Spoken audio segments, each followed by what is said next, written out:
Module 11, Youth Engaging with the Online World. This module will cover critical thinking in the areas of online presence, information sharing, disinformation, online engagement, social connection, and practical tips for keeping yourself safe online.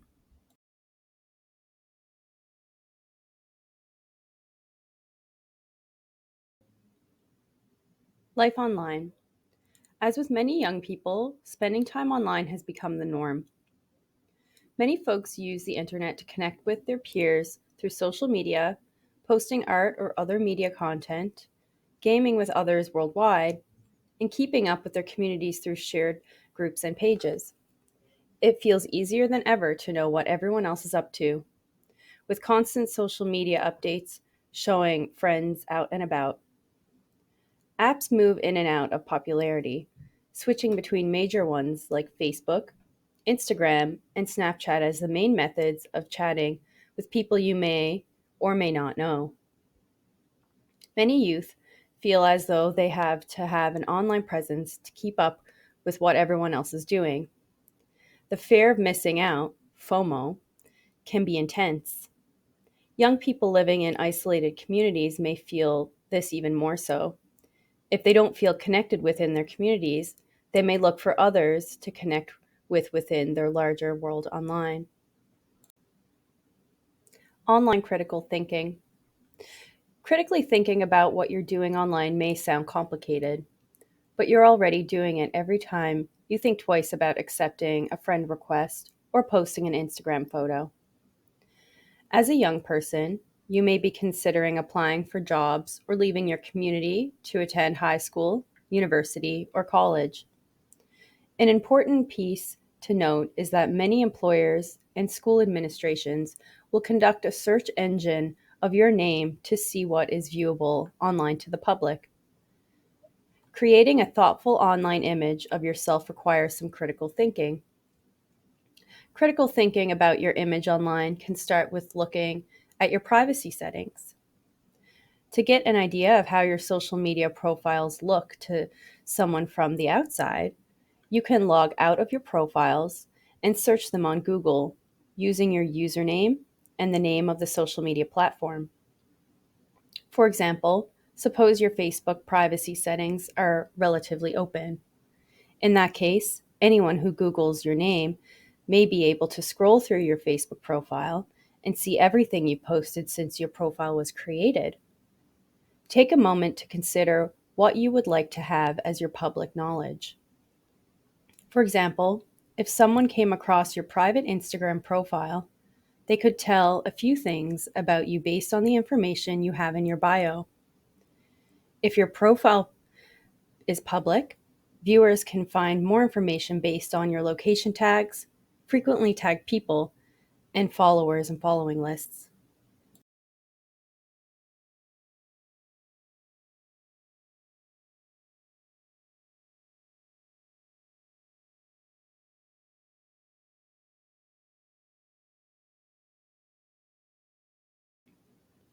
Passive information sharing. Information that gets shared when you post a photo or tag a location can be called passive information. It gets included in your main action of sharing online. This is important to note as it can give more information to someone who shouldn't necessarily have it. For example, if you post the same Snapchat story of your school every day at 8:30 a.m. and 3 p.m., it would be easier for someone to find out what school you attend and your schedule. As discussed in Module 3, an exploiter who is trying to lure and groom a young person may add them on Snapchat. Notice the youth posting about their school and their various daily activities, and take advantage of this information to start a conversation with the youth and establish trust. Again, exploiters know what to look for when trying to lure and groom young people. It is never the young person's fault if an exploiter approaches them. It is important to note that it is okay if you are only beginning to think more critically about your online image. Most people born after 1997 have grown up with social media and the internet as a daily part of their lives. The internet is constantly changing, and it can feel like a race to keep up with it. If something personal is shared without your consent, or you feel uncomfortable about how someone is speaking to you online, it can be helpful to have a list of safe adults you feel comfortable going to. If you don't feel comfortable speaking with any adults, you can check out cybertip.ca for online safety resources and reporting options. The rise of fake news and disinformation. Your critical thinking skills can also be strengthened by taking a closer look at things such as the content you're seeing in your news feeds and the information you're hearing from gaming pals. This can be seen through public fake news and disinformation, such as current world events and specific demographics. Fake news can be defined as false information published as valid or real. This could be as simple as a clickbait article, where the title is designed to catch your attention and emotions, and the content doesn't match up. If you're wondering if the information you're reading is true or not, here are a few things you can look at. The source. What website, journal, or newspaper is the article in? What kind of information do they tend to publish? The author. What background does the author have? Do they include their opinion? What kind of language do they use? Is it deterministic? For example, always, never, 100%. Overinflated? For example, very extremely abysmal, horrific. Or does it have an implicit or secondary meaning? For instance, racist associated with extreme viewpoints. The ads. What advertisements are shown on the page? Fake news can include sensationalized news, stories, information shared to discredit a narrative, person, or viewpoint, or a parody that humorously presents current events or discredits unflattering details. Satirical fake news is often neutral or harmless, as the intention behind sharing the information, this is way obvious. The fake news company The Onion is a great example. More recently, fake news has been used in political and social movements to lure and groom youth. As fake news becomes more relevant and commonplace online, things like phony job ads, fake profiles, and fake news stories become more challenging to identify. This means that even the most practiced critical thinkers consume fake news and information without knowing it.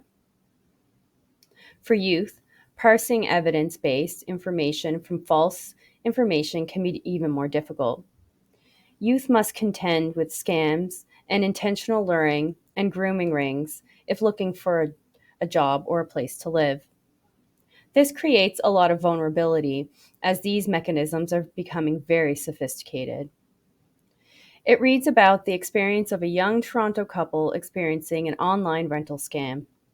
Sometimes fake news is published to build upon the disinformation seem true.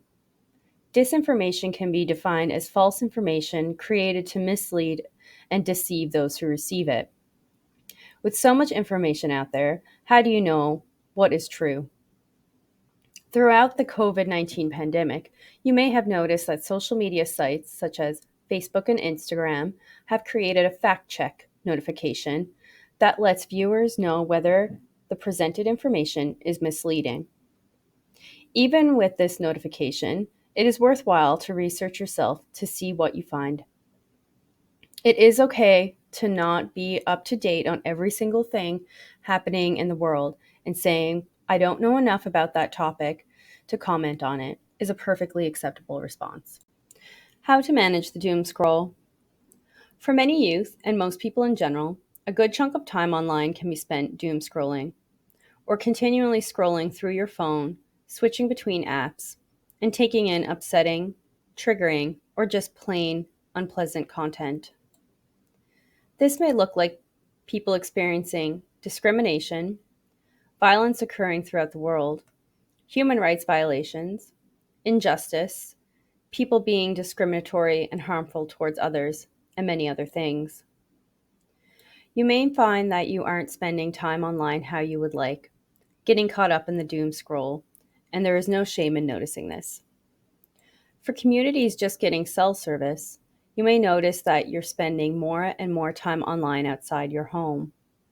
Being curious about your habits is the first step to understanding how you'd like your time online to look. This could look like: what apps are you using? How much time per day are you online? When are you picking up your phone the most? What kind of people and profiles do you follow? Does social media make you feel more connected? How does the content you're seeing make you feel? How do you know the people you follow are friends with? Are there people you feel obliged to have on your social media? One of the most important things to note is that you have the power and choice to engage online. It is okay if you want your TikTok to be filled with positive and informative accounts. You can seek information about world events in your own time and space instead of having it flood your brain whenever you open your phone. We as humans are meant to refrain from taking in the current volume of information constantly, increasingly online. Please take the time to put your phone down and walk away. It is okay to create boundaries around what information you are exposed to.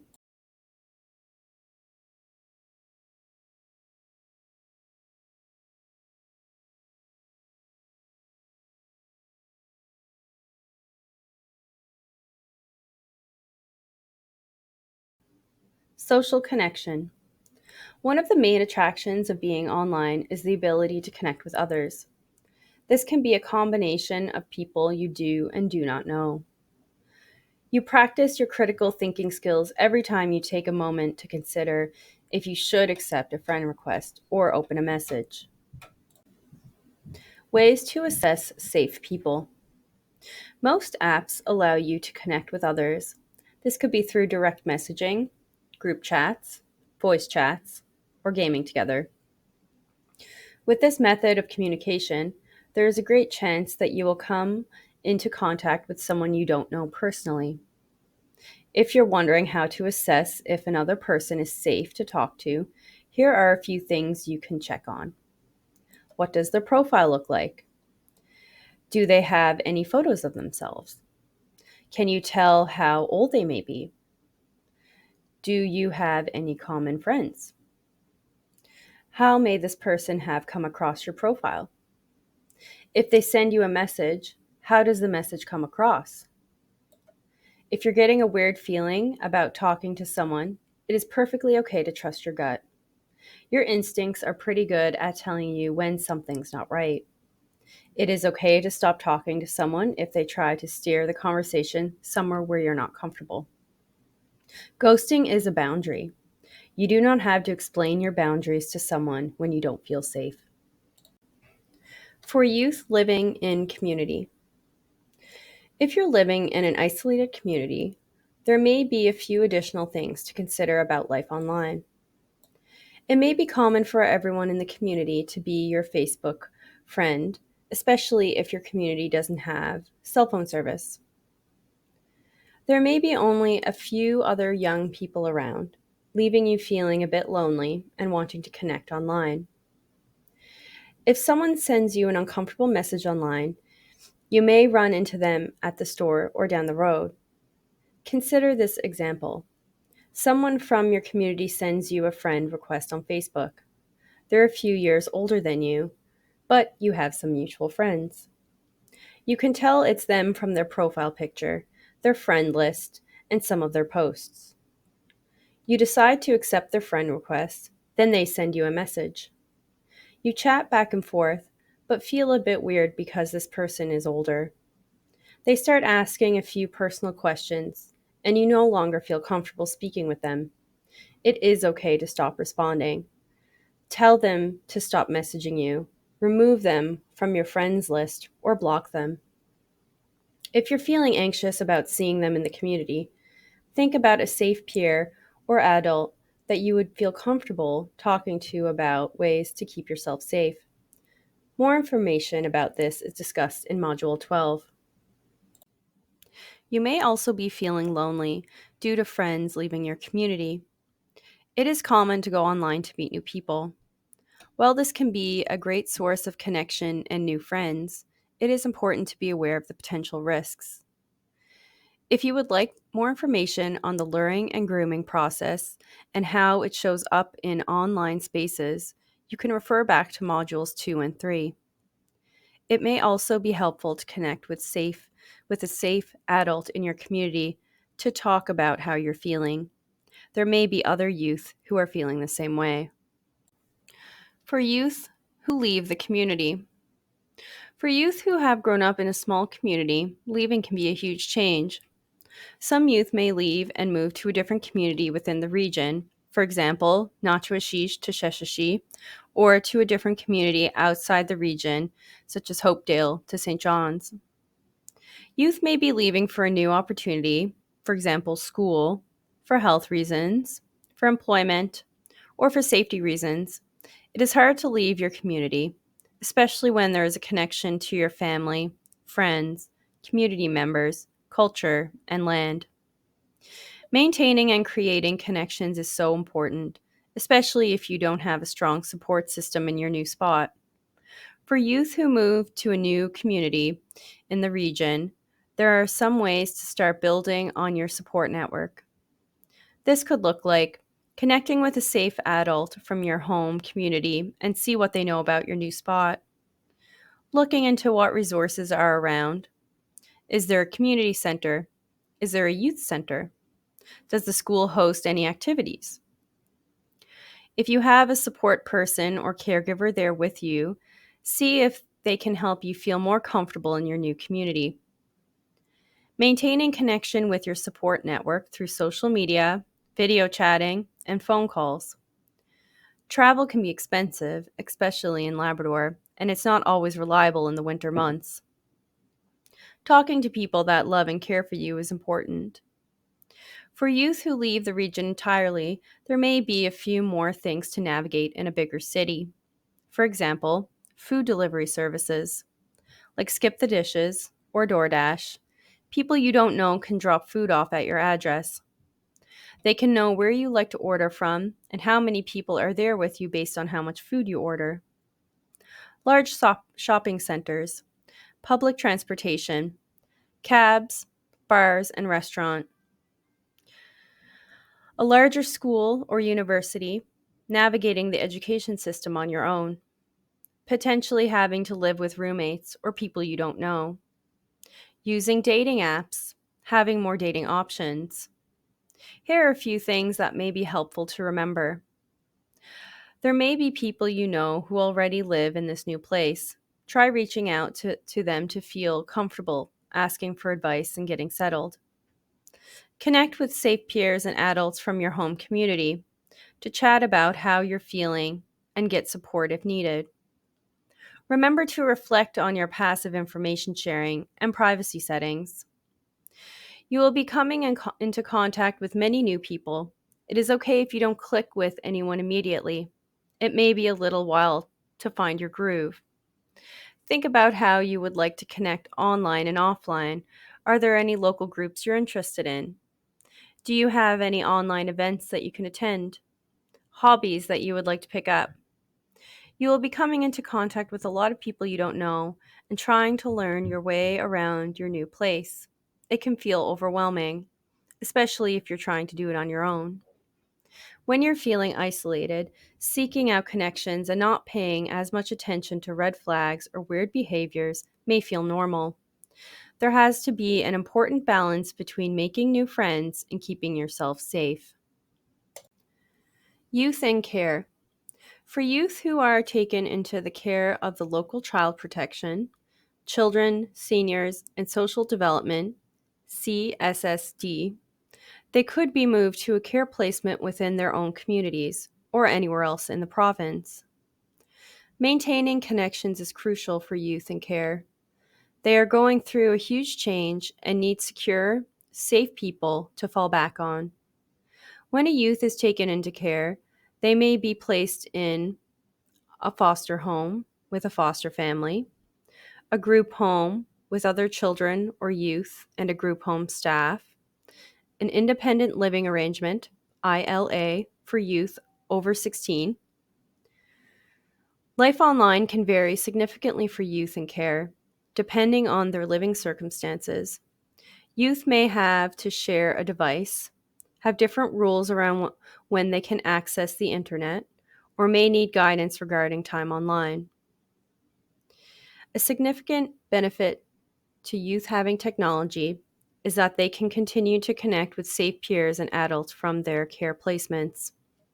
However, depending on the boundaries of family and caregivers, folks from the youth home and community may try to connect with them about the youth being in care and the ongoing child protection investigation. For youth, it is essential to remember that you do not have to answer any messages you don't feel comfortable with. You are allowed to have boundaries around who can connect with you, no matter who the person is.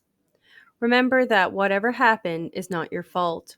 If you feel lonely or upset, try to identify safe peers and adults with whom you feel comfortable speaking to. You don't have to deal with this alone.